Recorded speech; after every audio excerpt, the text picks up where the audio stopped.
Hello दोस्तों, कैसे हैं आप सब। आशा करते सब अच्छे होंगे और सब भले चंगे होंगे, अपने अपने घर में मस्त होंगे। और अपने घर में ही रहना चाहिए, अपने घर में ही रहने में मस्त रहता है लोग, क्योंकि बहुत अभी कोरोना का फिर से कहर जारी हो गया है। और पिछले साल तो इक्का दुक्का निकलती थी, और हम लोग की तरफ अभी बहुत निकल रही, मतलब हम लोग की तरफ नहीं निकल रही है, जैसे पटना में निकल रही है।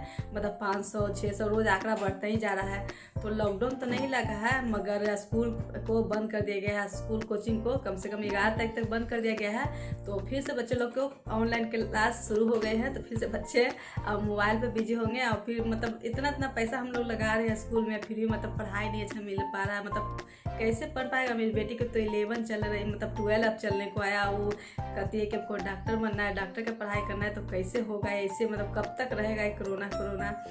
तो आप लोग बताइए कि आप लोग की तरफ क्या है। ऐसे तो सुनने में आ रहा है कि सगड़ों कोरोना बढ़ गई है, सगड़ों मतलब कि कोरोना बढ़ गई। इसलिए कहते हैं कि मतलब अपने आप को सुरक्षित रहे। मगर ऐसे तो है, सब भगवान के हाथ में है, जिसको जो होना होगा वो तो होके ही रहेगा।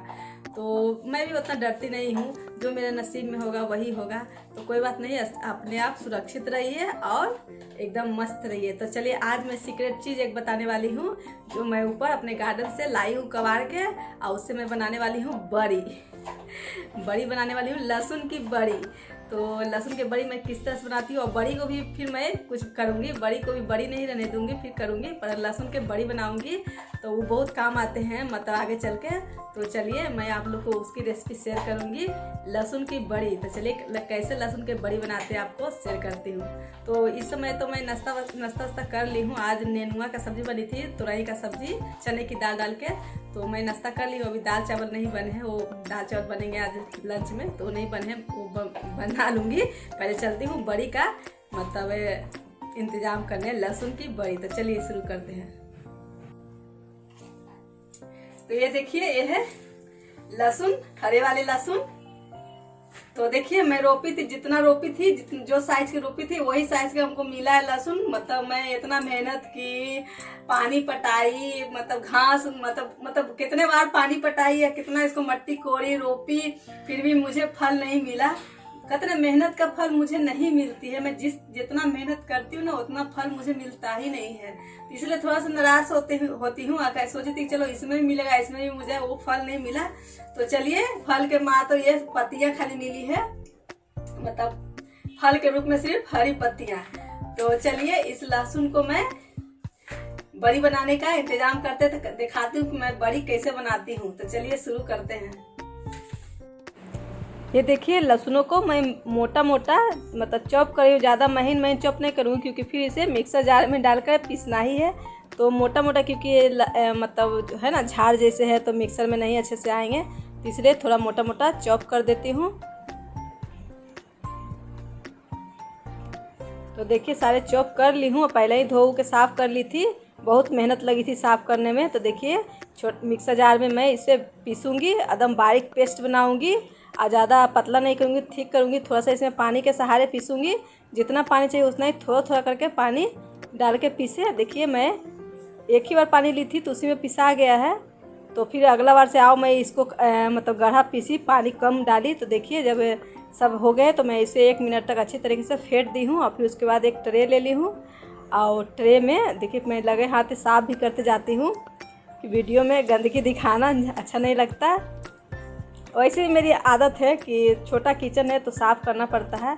तो देखिए, ऐसी ट्रे में मैं इस तरह से बड़ी के शेप में पार ली हूँ, और ट्रे भर गए हैं। और फिर बचे हुए तो मैं थाली में भी लेकर इस तरीके से पार लूँगी। तो देखिए, इस तरह से मैं सारे थालियों में भर ली हूँ। थोड़ा सा बच, ये देखिए बन गई लहसुन की बड़ी। अब ये सूखेगी, उसके बाद फिर से मैं इसको कुछ बनाऊंगी तो दिखाऊंगी। तो चलिए, इसे धूप में रख देते हैं, जब सूख जाएगी तब आपको दिखाऊंगी। तो देखिए, मैं लेकर आ गई हूँ छत पे इसे धूप में रखने के लिए। तो एक फोल्डिंग है, तो उसे मैं बिछा दी हूँ। और देखिए, इतना लहसुन अभी बचे हुए हैं, उसको भी मैं कुछ करूँगी। तो चलिए, फिर मिलती हूँ कुछ अच्छे से बातें करने के लिए।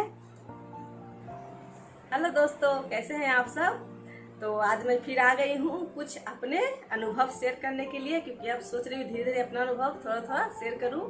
तो आज का अनुभव है कि हम महिलाओं के बारे में ही है, कि हम लोग महिलाओं बहुत जगह मतलब शर्मिंदा महसूस करते हैं, बहुत जगह मतलब कमज़ोर जैसा फील करते हैं। तो इसी के टॉपिक पर मैं आज बात करूंगी और इसका जिम्मेदार पुरुष भी हैं। तो अगर पुरुष भी मेरा वीडियो देखेंगे तो भी इस बात को समझेंगे और सावधान हो जाएंगे। तो आज का टॉपिक ये है, जैसे कि भीड़ भाड़ एरिया में भी हम लोग महिलाएं, आप भी गए होंगे, मैं भी गई हूँ, और भी बहुत से महिलाओं, बहुत से इसका शिकार महिला हुई हैं, महिला स्त्री लड़कियां हुई हैं, क्योंकि ये लड़कियों के विषय में है। तो जैसे कि ऑटो पे, बस पे, कहीं भीड़ भाड़ जैसे मेला है वहाँ, तो जरूर कभी ना कभी किसी न किसी के साथ तो बैड टच जरूर हुआ है। और शर्मिंदा के कारण हम महिलाएं चुप रह जाती हैं, नहीं बोल पाती हैं, क्योंकि जब बोलेंगे तो फिर उसका उदाहरण देना पड़ेगा कि कहाँ बैड टच हुआ, कैसे बैड टच हुआ। तो इसी के चलते हम लोग चुप रह जाते हैं और कसमसा के रह जाते हैं। तो मैं भी इनमें से मैं भी एक हूँ।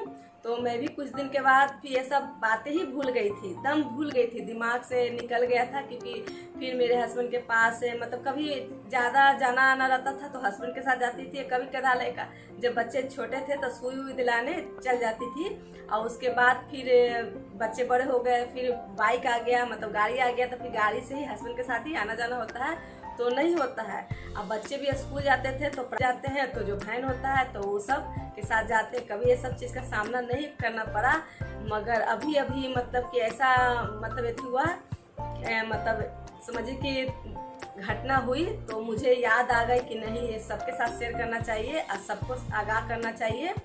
तो मैं सोची कि कहना बहुत ज़रूरी है।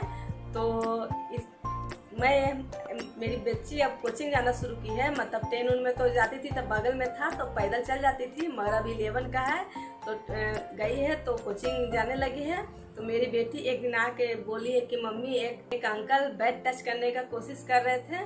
तो मैं कुछ बोली नहीं, और मतलब कि अपने आप, मतलब वो भी जैसे हम लोग करते थे, कसमसा कर रह जाते कि क्या बोले, इस सिचुएशन पे क्या करें, कुछ नहीं कर पाते हैं, घसक मसक के रह जाते हैं।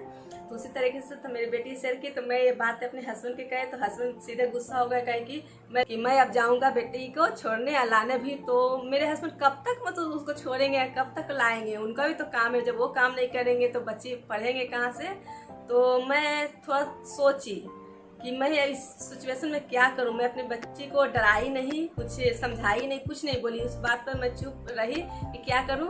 तो मुझे एक फिल्म याद आई जो मैं शादी से पहले देखी थी, आमदनी अठन्नी खर्चा रुपया। तो उसमें 3 जो सखिए थे, मतलब 3 हीरोइने थे जो बस पे सफर कर रहे थे, तो एक बैड टच करने का कोशिश किया था। तो वो एक को बोली, मतलब ये वो तो ठीक, एक थोड़ा थी, थोड़ा चंचल थी, तो वो बोली कि हटो हम इसको देखते हैं। तो सीट पिन, मतलब वो उस समय सीट पिन तो नहीं था, मगर क्लिप निकाली और चुभो दी। तो उसी से मुझे याद आया कि क्यों नहीं हम लोग भी ऐसा करें। तो मैं अपनी बेटी को बोली कि मैं डराई धमकाई कुछ नहीं, मैं उसको बोली कि एक सीट पिन अपने बैग के जो चैन होता है उसमें लगा के रखना, जहाँ कोई बैड टच करे तो कुछ नहीं बोलना है, कुछ भी नहीं बोलना है, सीधे चुभो ना। तो वो अपने शर्म के मारे कुछ नहीं बोलेगा, जब बोलेगा तो मार खाएगा। तो सोची कि आप लोग से भी शेयर करूं कि आप लोग भी महिला हैं, आप लोग की भी बेटियां हैं, बाहर जाती है आती है। तो आजकल के जानती हूँ कि आजकल के बोल्ड लड़कियां, मगर फिर भी मतलब कि कुछ ऐसे हैं, मतलब बच्चियां जिसको साथ ऐसा होता है और शर्मिंदा महसूस करके कुछ नहीं बोलती हैं। तो मैं सोची चलो इस टॉपिक पर कुछ ना कुछ बोलना चाहिए। तो मैं अपनी बेटी को तो ये सुझाव दी हूँ, अब आप लोग भी देखिए, आप भी बताइए कि मैं अपनी बेटी को सही सुझाव दी हूँ कि गलत सुझाव दी हूँ। आप लोग भी कमेंट करके मुझे बताएं, क्योंकि मुझे ये सही लगा, तो इसलिए मैं बोली कि सीट पिन साथ में रखो और जहाँ कुछ हो तो उसको चुभो। तो इसी के साथ मैं आज का टॉपिक, और हाँ, और मैं अपना अनुभव धीरे धीरे शेयर करूँगी।